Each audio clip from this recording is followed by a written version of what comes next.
Welcome to the intersection of technology, cybersecurity, and society. Welcome to ITSP Magazine. You're listening to a new The Hacker Factory podcast with hacker maker Phillip Wylie.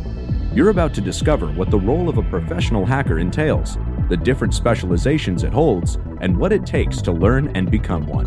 Enjoy the conversation as Phillip and guests unveil the secrets of professional hacking, a mysterious, intriguing, and often misunderstood occupation. Knowledge is power, now more than ever.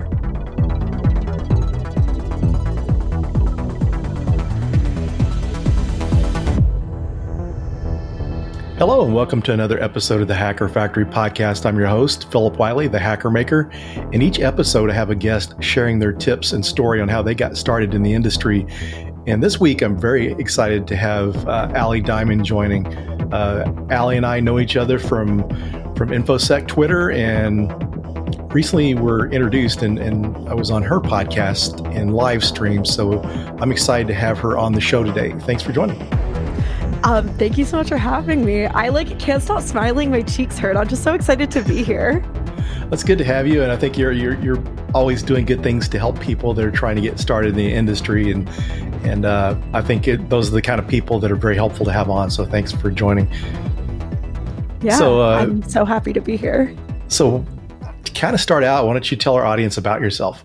Yeah. So, hi, everyone. I'm Allie. You can find me online everywhere at Ending with Allie. That does include Minecraft. And I say that every time. If you hear me talk, I'll say that every time. But I'm an engineer by blood and by trade. I come from a long line of engineers. So being surrounded by computers was always something that I grew up kind of seeing in my life. And I know that's a huge privilege in the tech industry to have that, because there's so many people who didn't have that opportunity to be raised by engineers. But I am actually a developer relations engineer by trade, software engineer by education.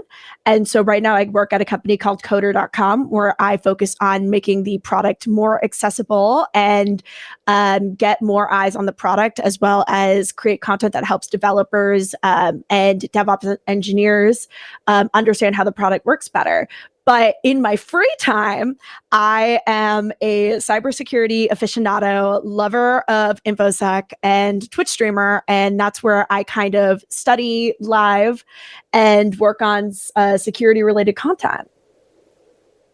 Oh, very cool. So yeah, it's one of the things that I thought will be worth sharing too, is your content creation, and because there's so many people that are kind of got their start in the industry through content creation.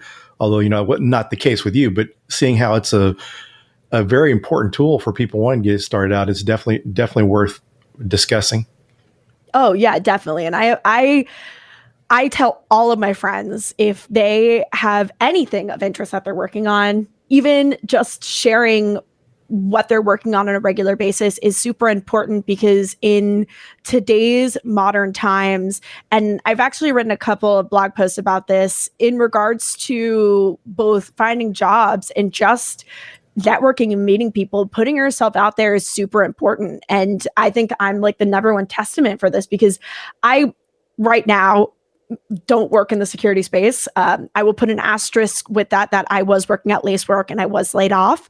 But I had the opportunity to work in the security space, but I wouldn't have gotten that opportunity had I not put myself out there in regards to my love of security, and just be like, this is something I want to do. I want to change the way that developers think about security, and also just promote more people for getting involved in the security space.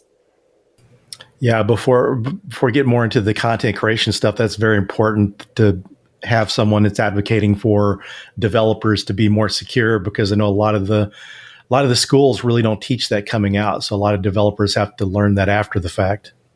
Yes, I know. Oh my God. As someone who gets a lot of anxiety, I imagine that this is a very, I hope that a lot of developers can relate to this. When you're writing code and you're sitting there and you're thinking, you're like, oh my God, am I writing this code secure? What if this is going to be vulnerable? What do I do? How do I do this? And I just think it's there needs to be a change in just the software tutorial writing industry and just software education industry in general, of teaching people earlier on how to write more secure code. And this even falls under the shift left principle. You hear people talking about shift left all the time. And for those who don't know what shift left is, it's basically like taking a process and moving it earlier into the development cycle, into the software building cycle, into the just process cycle in general.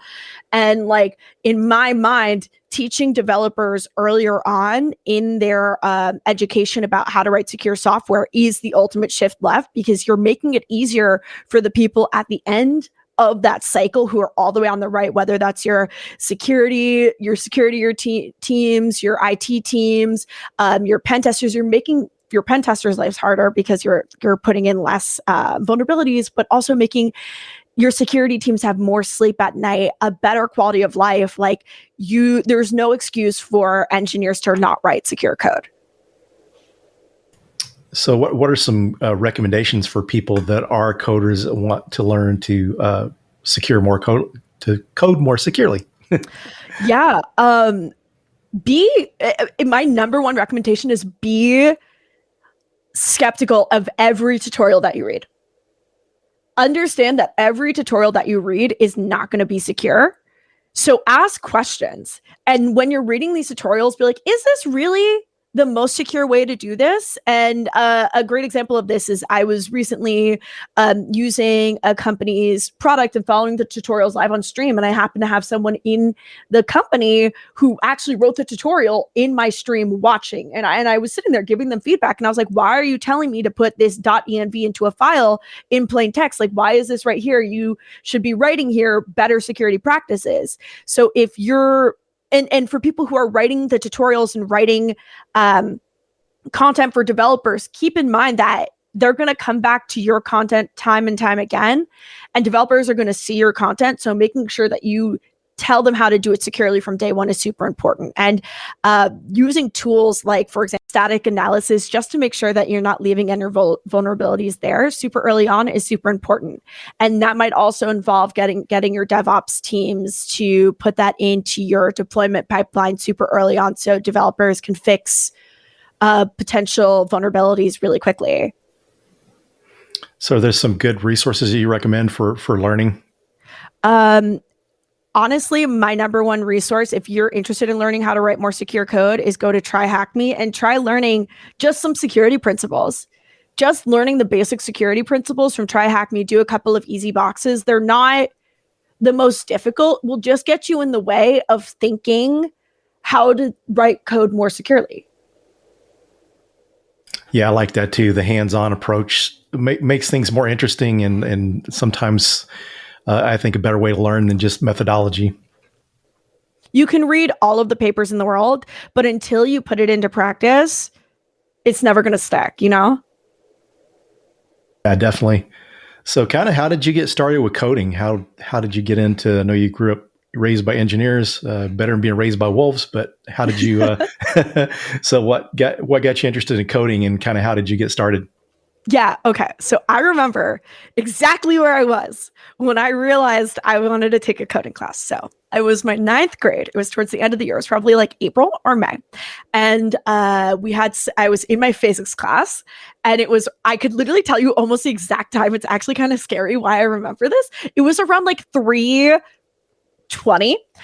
Class got out at 3:30, 3:37, which is a very weird time, I remember. But we had finished the lessons early for the day. And so one of my friends was working on his coding homework. And I was like, what are you working on? And he's like, oh, my coding homework. It's in C.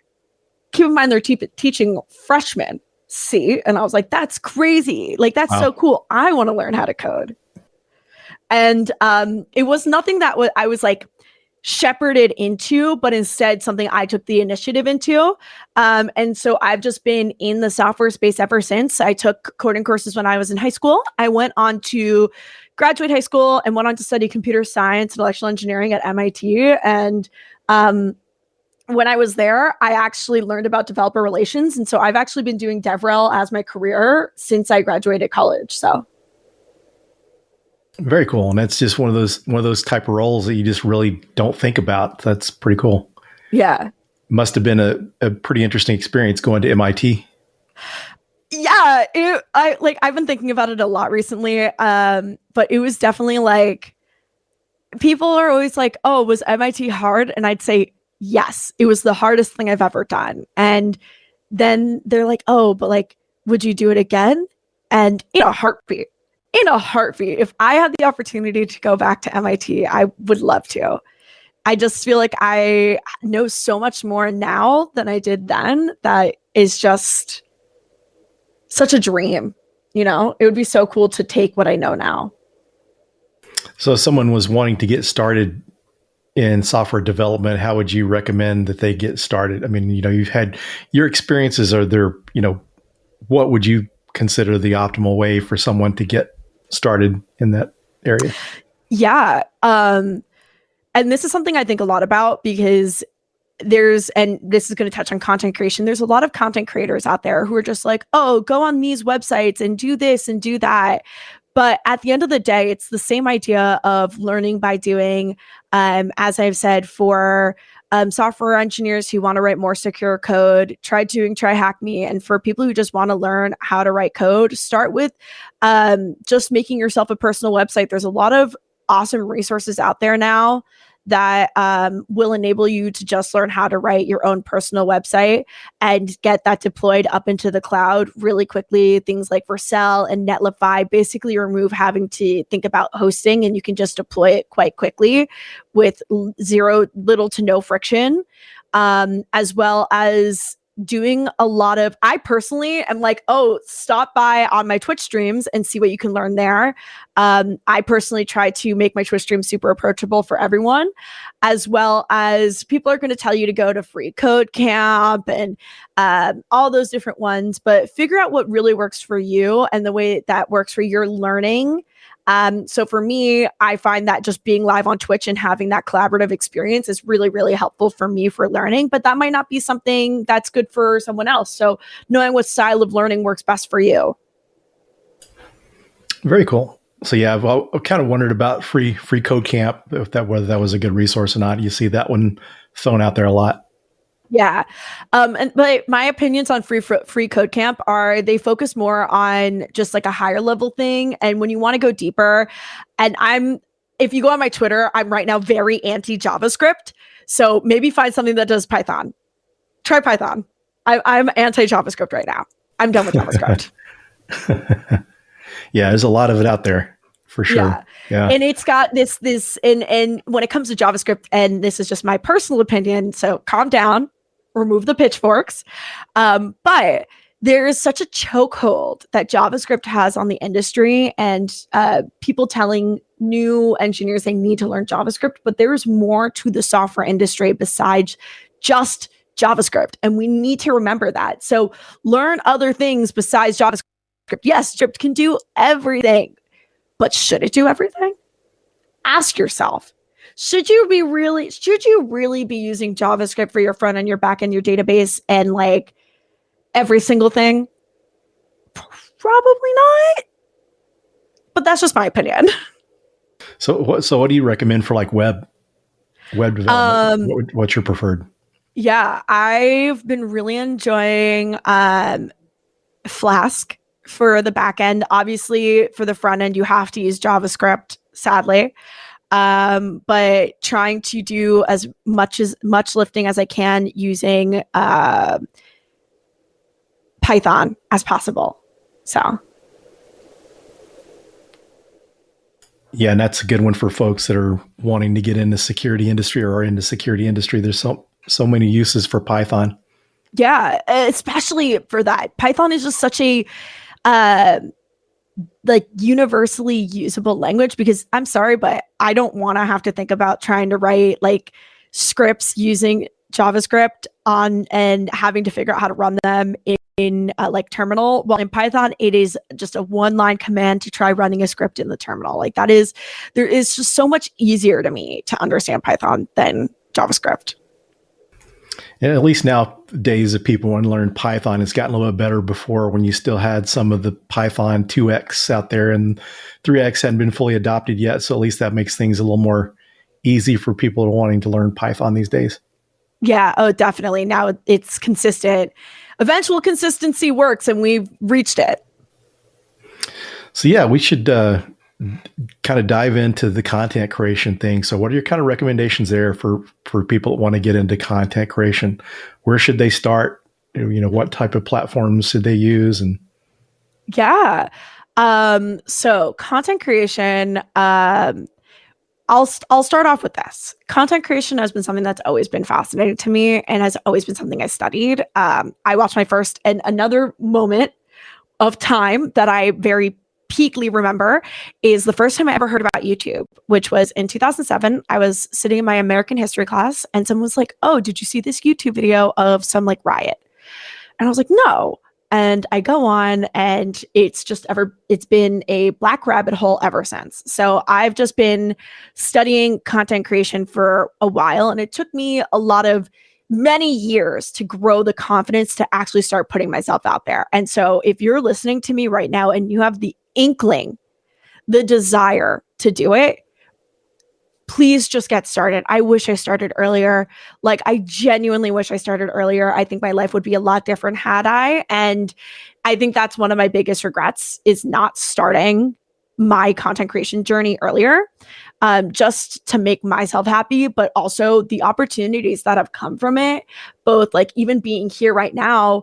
I'm part of a podcast called Insecurity We Trust, and I wouldn't have had the chance to be here if it wasn't for you being on the podcast, and Parker helping get us in contact. Like, there's just so many opportunities that come from content creation. And I saw many moons ago, I saw a tweet. I don't remember who tweeted it. I can't tell you exactly what it said, but the gist was, if you're not writing, start now, because when you look back in 5 years' time, you'll be so impressed to see you have this like just plethora and library of content, and you won't realize that it's happened.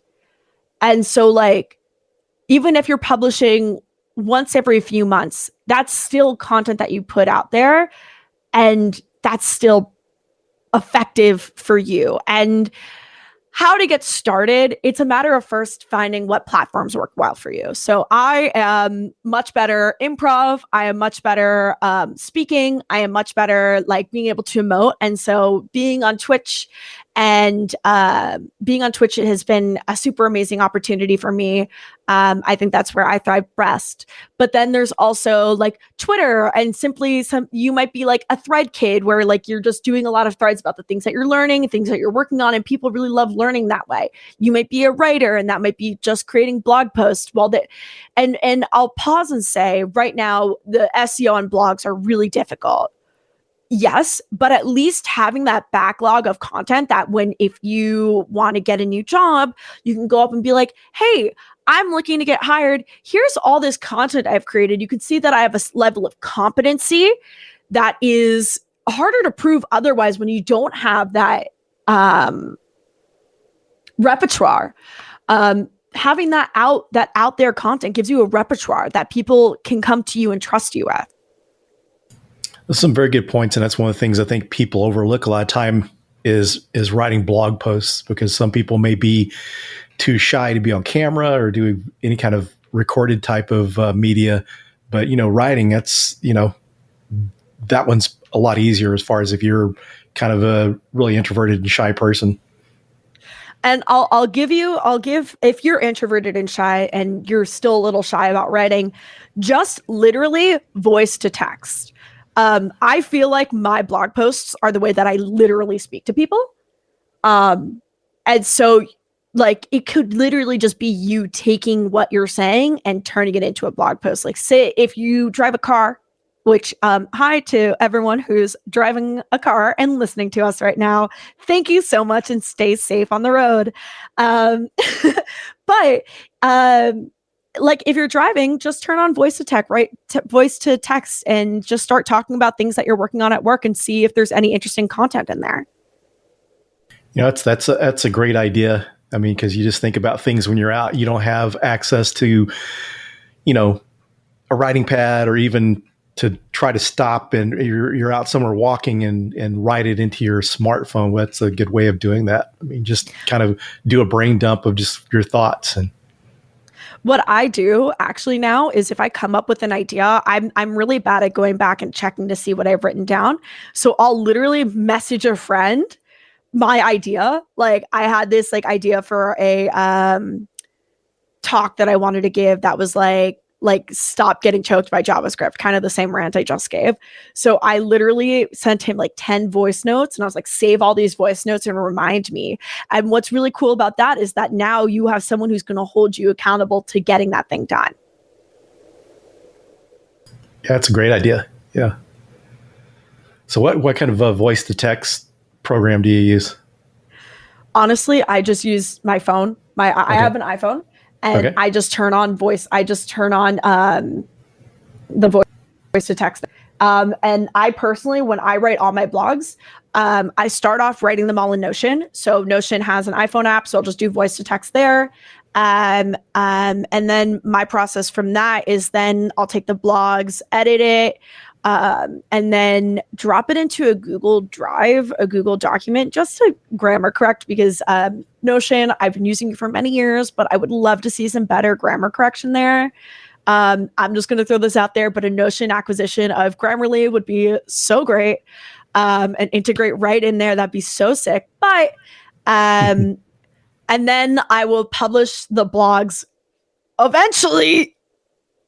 I have a backlog about like 6 or 7 blog posts right now that I've had written for like over a year that I've been slowly leaking when I remember to post them.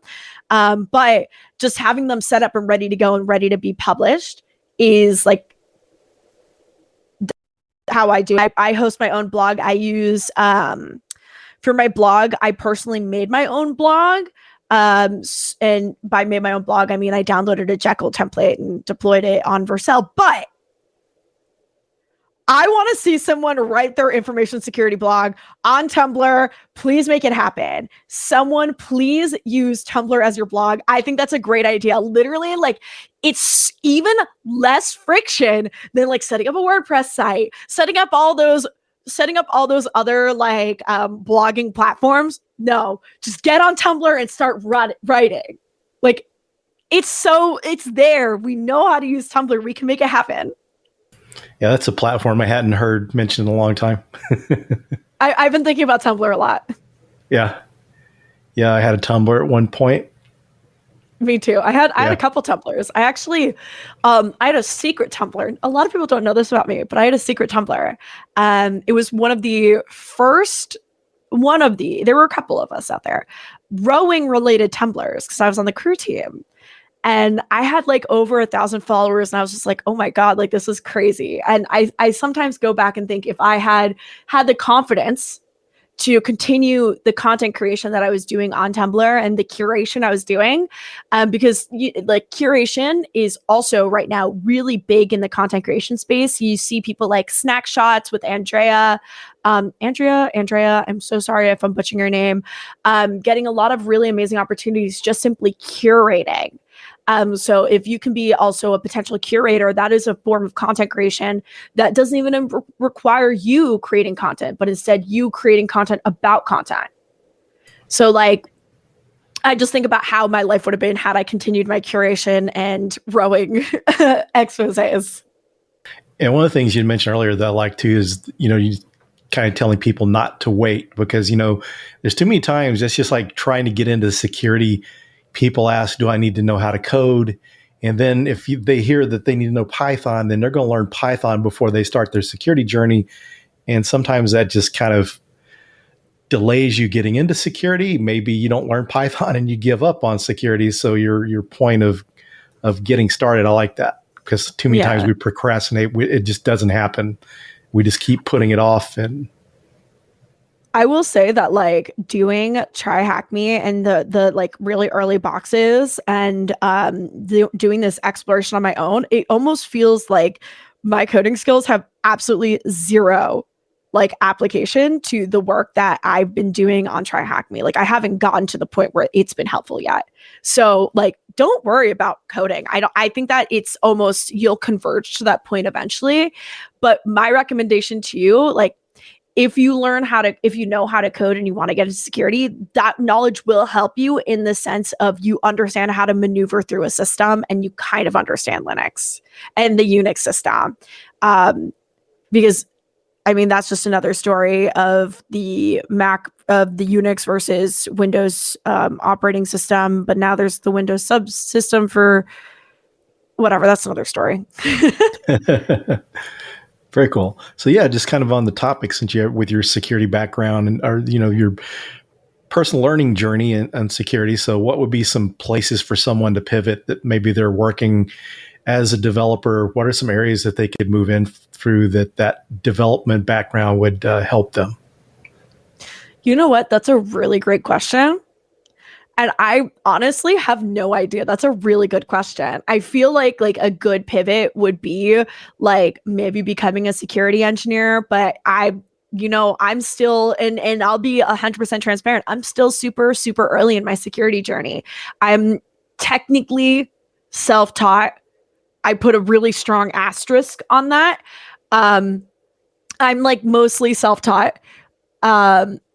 And so there's still so much in the security space. And when you hear people talk about the security space, there's so many different facets. Security is not just one thing. There's so many sub-facets that you can dive into. So finding those jobs, like, I'm sorry, I can't help you find those jobs. Like, I don't know what the jobs are. Maybe I would love for you to tap in and say some opportunities.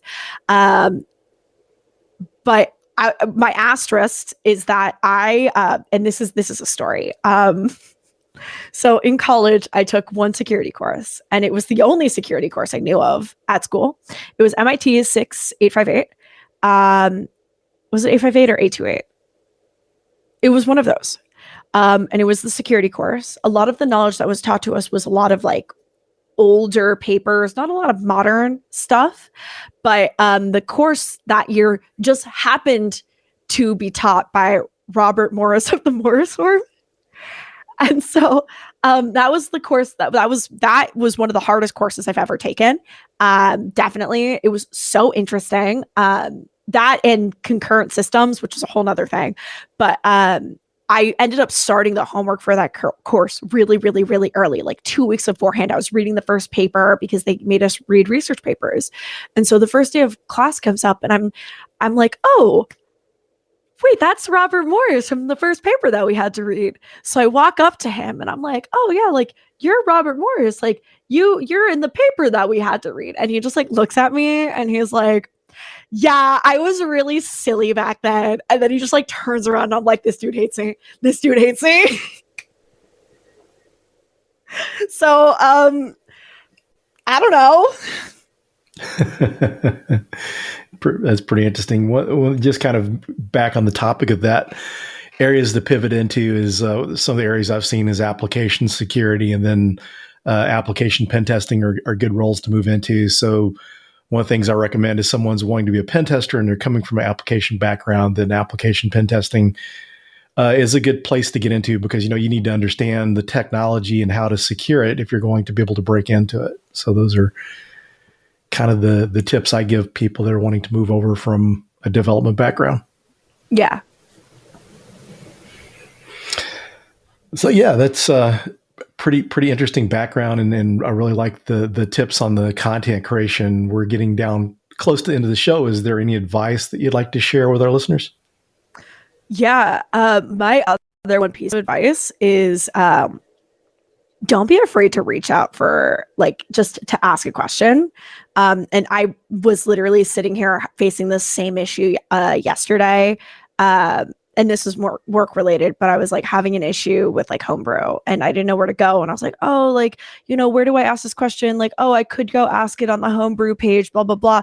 Just ask. No one's gonna fault you for asking a question. And if they do, shame them. Just shame them. Let people know they're a piece of trash. I'm sorry. Sorry. That might be a little strong for this podcast, but I'm a little strong, but there's no shame in asking questions. And there are no stupid questions. And I will always say this. There are no stupid questions. So if you ask me a question, do not start it with, can I ask you a stupid question? Because I promise you your question is not stupid. Because if you don't know it, you don't know it. And that's not a stupid question. So please just go out and ask. Yeah, I agree with that. I think people are a lot more open to helping people than what they would think, because there's some people in the industry that want to give back and help people. They don't have time to maybe be a full-time mentor, but they can answer questions from time to time. And it's, sharing things that comes pretty simple and easy to them. So, that's kind of a way to help them give back, because just from running the Pwn School project, I've had people that couldn't run their own meetup, but they would periodically speak at other meetups because they had the time. They just didn't have the time to do it full time. So I think everyone's a lot better at that now, because when I got my start in IT back in 97, you had some of the people that it was like job security. They didn't want to share some of their knowledge with people because they feel like it'd make them replaceable. And I think that the industry is starting to get away from that. Especially, I think security's been pretty open. As long as I've been in there, they seem to be more open to helping others. Oh, yeah, definitely. I think that even more recently, with the rise of security-focused content creators, I think that barrier has been broken down even more than I've seen in the past few years. It's just like, I just see more and more people putting themselves out there, asking for help, and I think that's really awesome. Cool. So we're down towards the end of the show. Is there anything else? Yes, I would love everyone to come follow me on Twitch from time to time. I do security content and teach myself, so would love to see you tap in. Or if you just want to learn about coding and see someone absolutely flounder around on Twitch, I'm happy for you to come stop by. If not, just please get started. Just do that thing that you've been wanting to do, whether or not it's security related. Listen, I'm putting this in your ears right now. I know you're listening. Just do it. Nike, check mark. Just do it. Cool. Thanks for joining. I appreciate you taking time out of your schedule to join the podcast. Yes, thank you so much for having me. Thanks, everyone, for joining, and we'll see you on the next episode. Bye. We hope you enjoyed this episode of the Hacker Factory podcast with Phillip Wylie. If you learned something new and this podcast made you think, then share itspmagazine.com with your friends, family, and colleagues. If you represent a company and wish to associate your brand with our conversations, sponsor one or more of our podcast channels. We hope you will come back for more stories and follow us on our journey. You can always find us at the intersection of technology, cybersecurity, and society.